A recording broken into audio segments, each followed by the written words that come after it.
Hello, happy Tuesday. I hope you've had a fabulous day.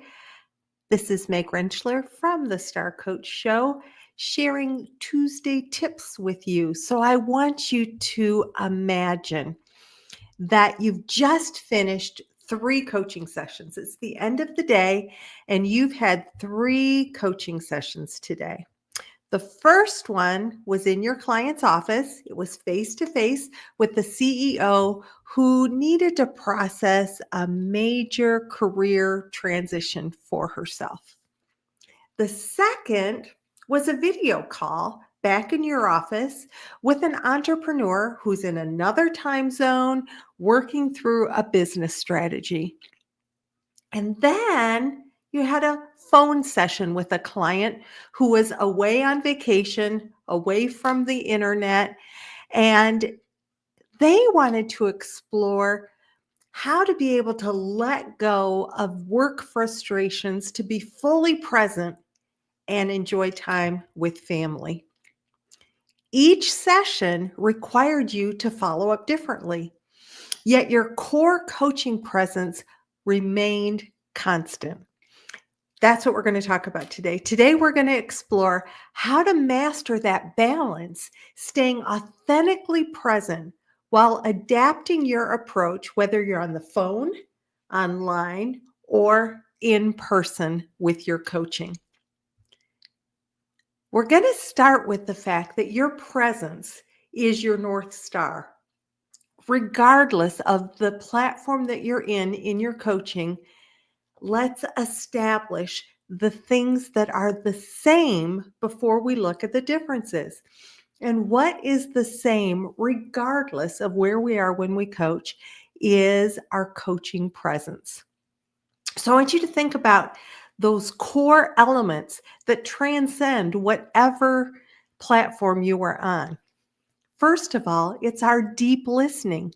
Our deep listening goes beyond the words that we hear spoken. It is the entire presence of the situation, which includes genuine curiosity and non-judgmental awareness. It is our emotional attunement to our client's energy and the state that they're in, the congruency of the way that they're showing up. And even if we can't see their body, we can hear congruency in voice tone and the words that they're using, the pauses, the reflections. Regardless of where we show up for our clients, we have to hold space for their emotions and for their breakthrough moments. And those skills of silence and being reflective and waiting, that's going to be key regardless of where we are. This is really like what makes up our coaching DNA, right? And whether our client is sitting across from us or talking on a phone from the other side of the world, these pieces are foundational.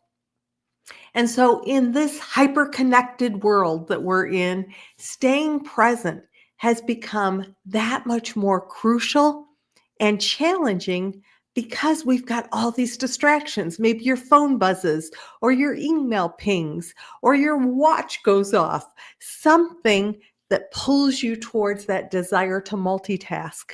And yet what we have to do as coaches is to release all of that and create that sacred space for presence and focus and the gift that we give of being fully aligned with our client, regardless of the medium that we're using.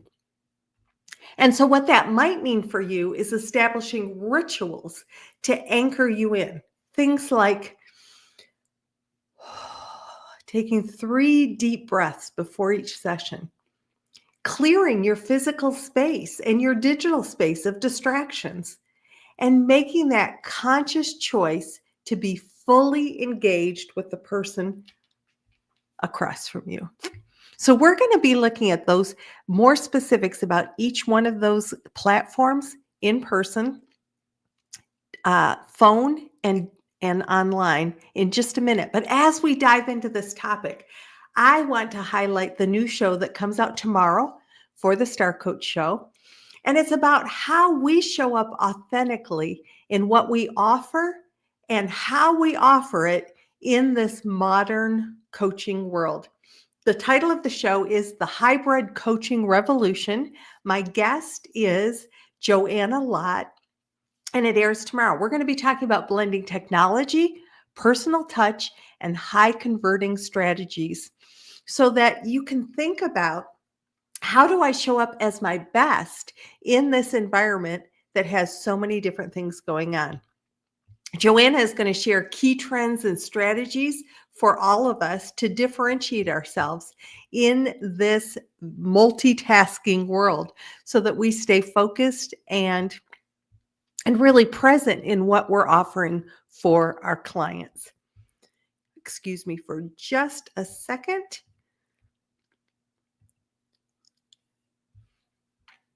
I guess I'm not going to be able to. Very important not to cough on you, so I apologize for that. So so I do invite you to follow the show if you are interested in sort of being the best you can be. That's what I do the Star Coach Show about. So catch the hundreds of Star Coach episodes at starcoachshow.com, as well as all of the free resources that I offer. And I will put a link in the notes so that you can access anything that might be helpful to you.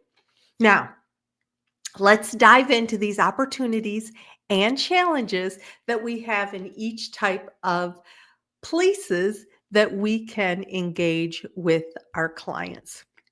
Let's start with in-person coaching, sort of that full spectrum experience. There are some unique advantages for in-person coaching. It gives you access to the complete human experience, right? You can read micro expressions, you can notice the body language shifts, you can feel the energy in the room. And there's something really powerful about sharing a physical space with another human being. It can create intimacy, it can create safety, and it can accelerate breakthroughs. Now, I'm going to give some tips to really maximizing that in-person presence. If you're in a room with somebody, across the table from someone, next to someone, whatever it is that you're doing, be aware that your whole presence is monitoring their whole presence. Even your peripheral vision can notice those subtle body changes or body language that sort of shifts and comes apparent. Pay attention to your clients' breathing patterns, to their posture shifts, to the energy that's coming from them. And whenever possible, and often if I'm in person with a client, I'm on their turf instead of mine, but we still want to be able to create a physical environment as much as possible that supports openness and reflection. So check in with your client. Are they comfortable in the space that they're in to be able to share freely? Do they need to maybe draw, a blind down over a window of the office, or is there anything that would be distracting to them? What do they need to do to kind of close their laptop or put their phone on silent? So we want to be able to help them create a physical environment, whether you're in your office and you can control those things, or you're in their office, or maybe you're meeting somewhere and you want to, as much as possible, set the stage for trust and safety so that they are able to share freely in the session. You want to be able to pay attention. Maybe you lean in sometimes for more intimacy or support. You step back to give space, or lean back to give space. So know that wherever we are, we want to be able to leverage the energy, be aware of the energy, and that the power of silence is a beautiful gift. And in some ways, we can use it even more boldly in person, because the person can see that we're still there. We're tracking with them, but we're giving them space versus maybe on the phone where they might wonder if the phone's dropped. Now, what are some things that we just want to be aware of when it comes to in-person coaching that maybe is a pitfall or a trap that we hadn't really thought about?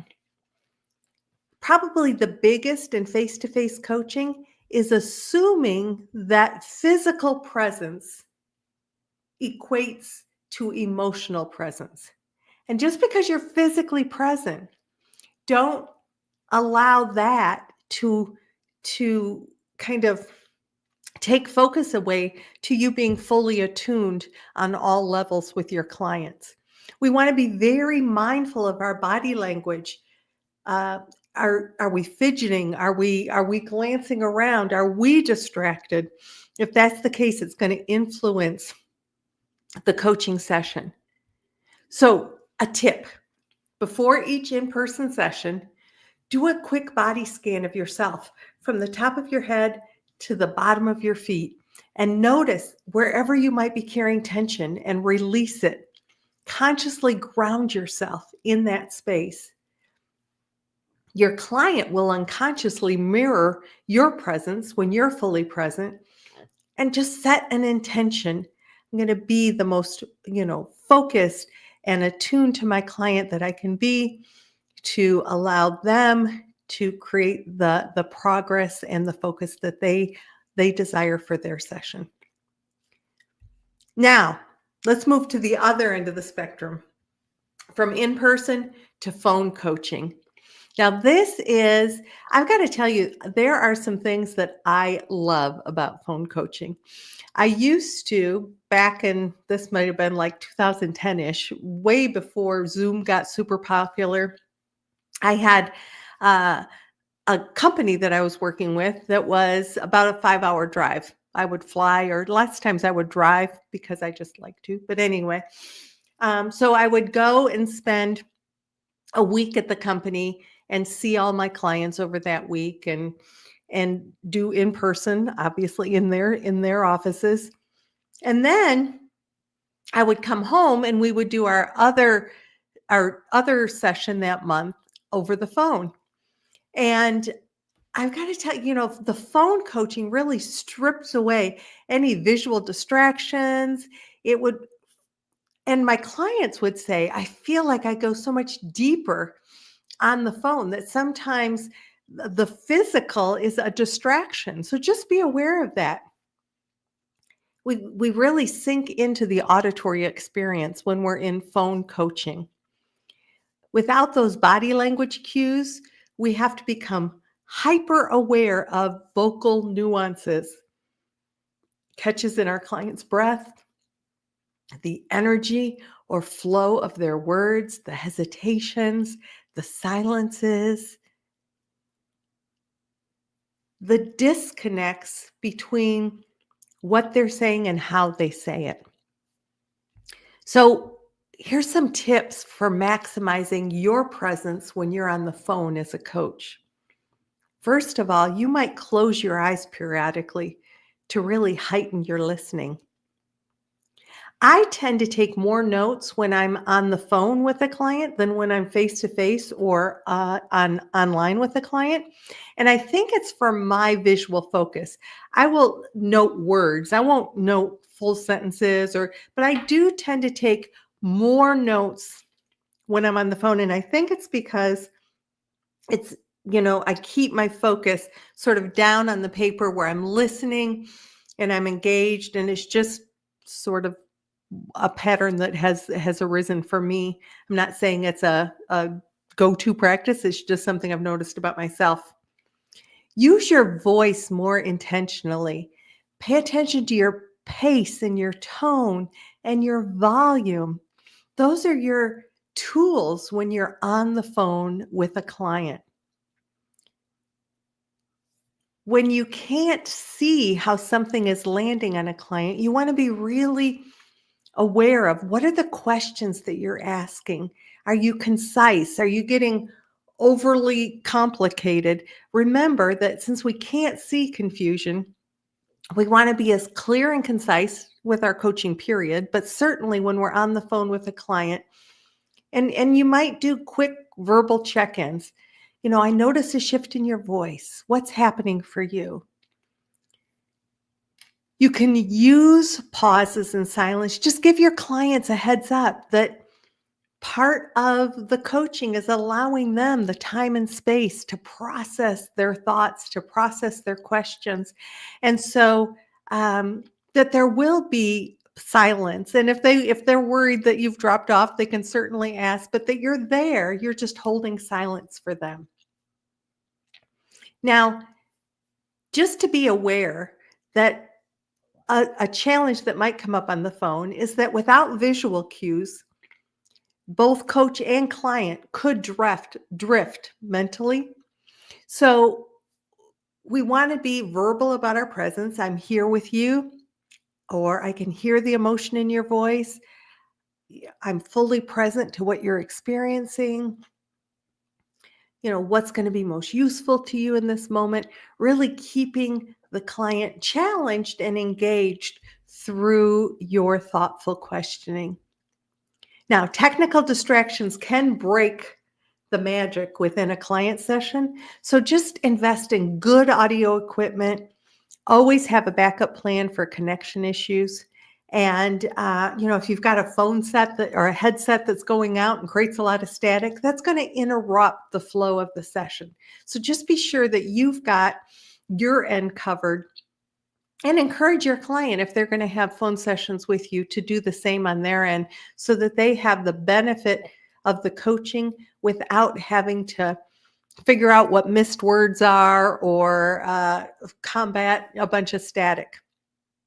Now, as we grow in our ability to coach on the phone, learn to coach with your ears. Listen not just to the words, but to the story behind the story. Things that come up through vocal patterns, through the client's breathing, through their rhythm, their consistency, their hiccups, those kinds of things all can be listened to and really help enhance a phone session. So we've talked about coaching in person, and we've talked about coaching on the phone.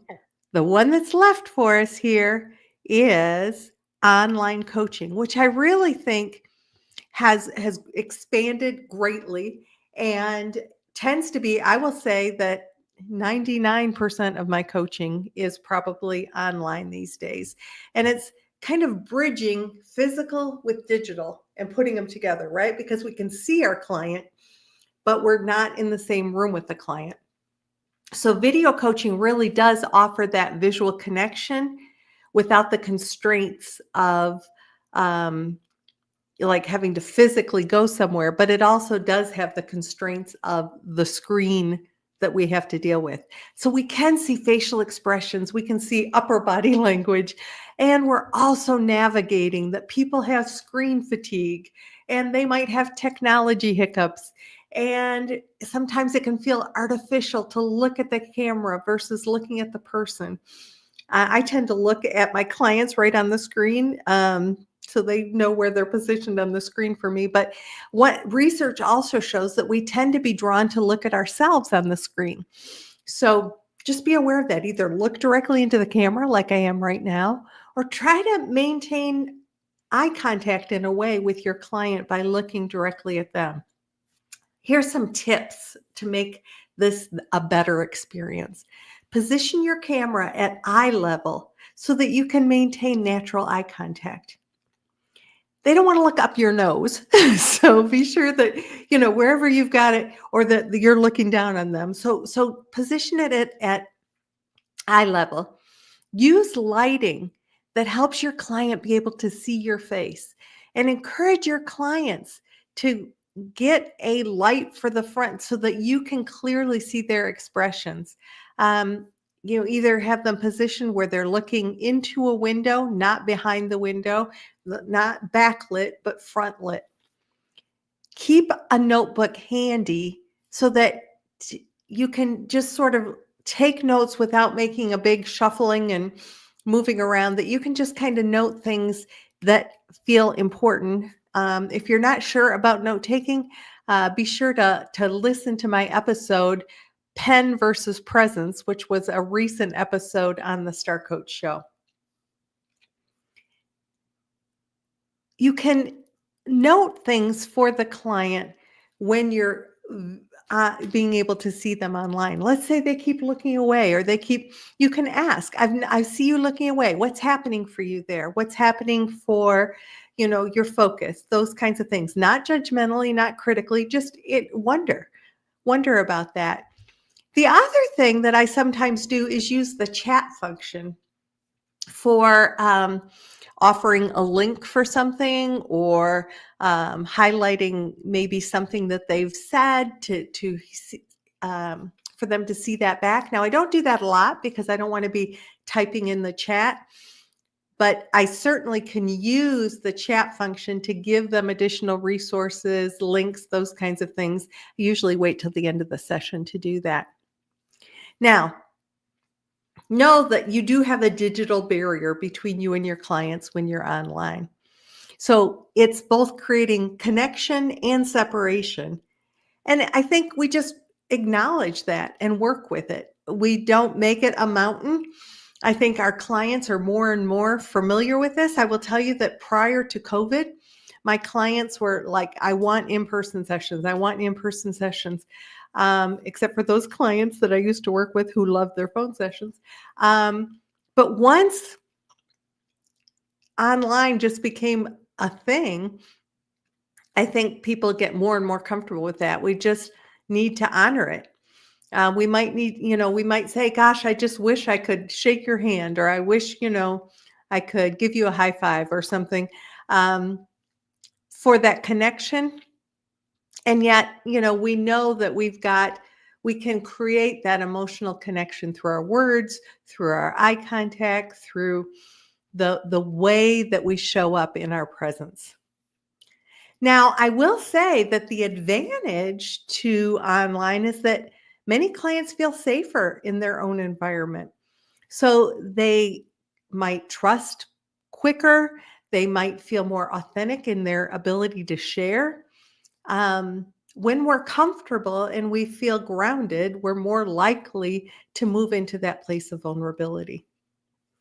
And just so that you're sort of thinking of all the possible things, know that occasionally the internet goes down, or something might go fewy on your computer or your client's computer. So always have a phone backup ready if in fact you get disconnected, and you can at least sort of help the client determine what they want to do with the rest of the session moving forward.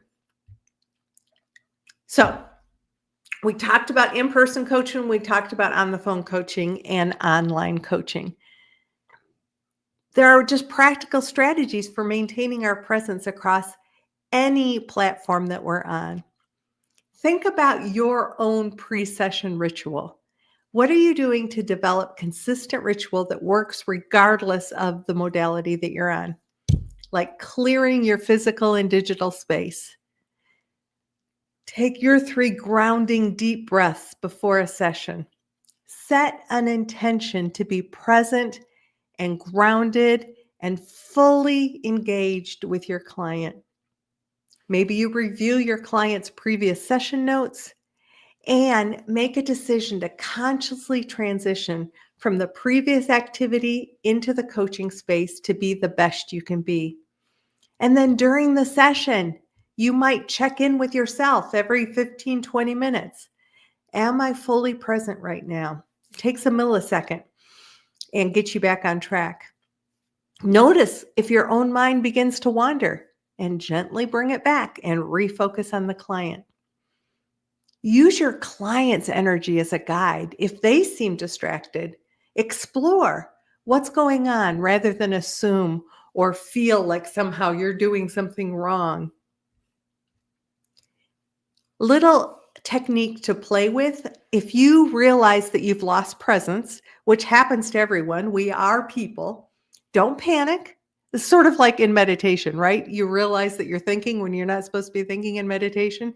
Don't panic, just take a breath and say to yourself, or say to yourself, I'm not going to panic. And then maybe you even say to the client, I want to just pause for a moment to make sure I'm fully present with what you just shared. What's coming up for you as most important with what you were just sharing, or what's coming up for you as most important regarding boo? And I would use their language.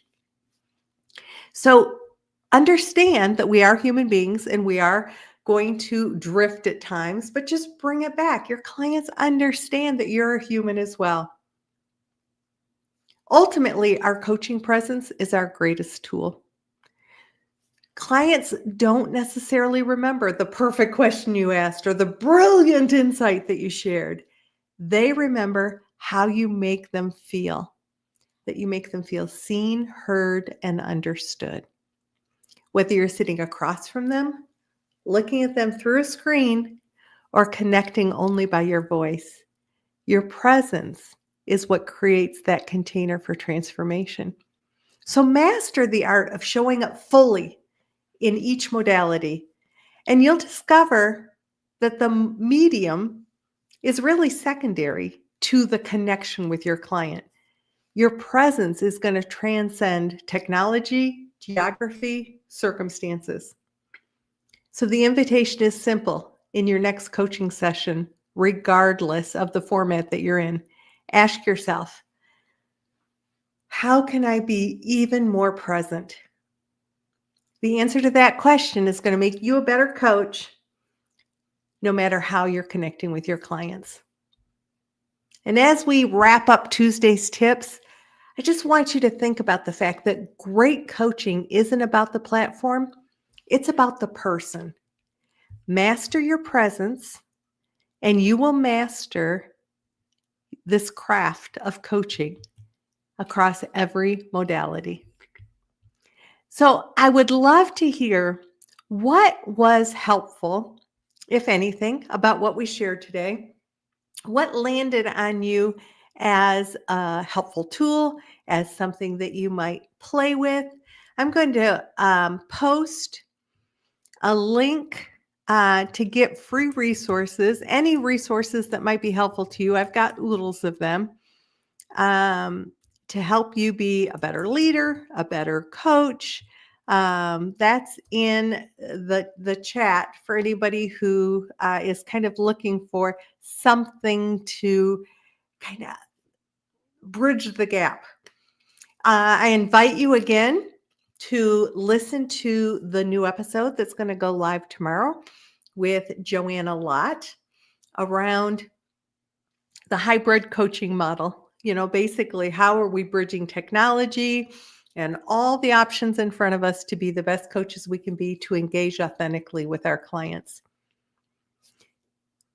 If you like what we do here at the Star Coach Show, please leave a comment.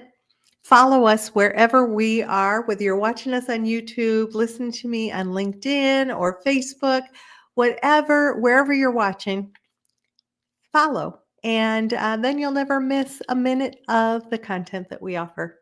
So until next week for more Tuesday tips, this is Meg Rentschler wishing you the very best.